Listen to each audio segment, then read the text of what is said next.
Have you ever wondered if our deepest pain has a greater purpose? Minsan malakas tayo yung nang-i-encourage. Tayo yung nagpapalakas ng loob sa iba. Tayo yung nagbibigay ng inspirasyon.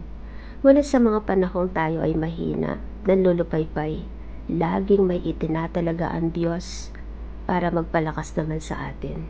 Sapagkat sa totoo lang, hindi tayo tunay na malakas. Hindi tayo laging malakas. At ang lakas na mayroon tayo ay biyayang nagmumula sa Diyos. Tayo ay parang buwan, walang sariling liwanag. Ang ningning nito ay umaasa lamang sa refleksyon ng araw. Ganoon din tayo. Kapag wala ang kaliwanagan ng Diyos sa ating buhay, ay hindi tayo makapagbibigay kaliwanagan sa buhay ng iba. Bakit hinahayaan ng Diyos na maranasan natin ang mga kalungkutan, kahinaan at mga depresyon?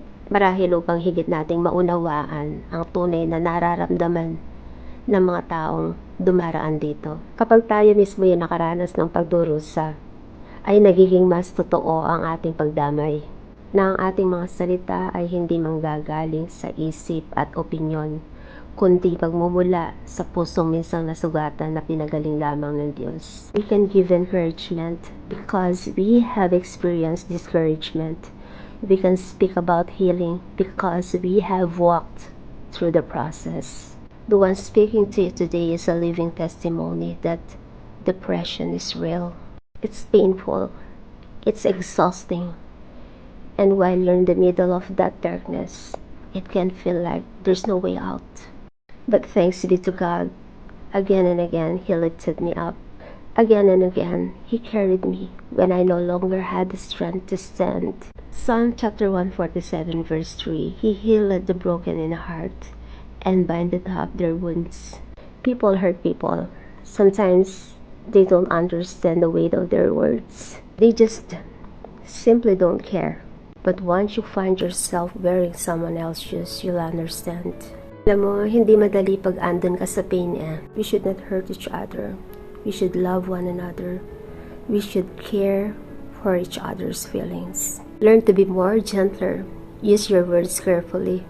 Alam mo ba kadalasan, yung mga tinatawag na mga balat sibuyas, sila yung may mga pinakamalambot na puso.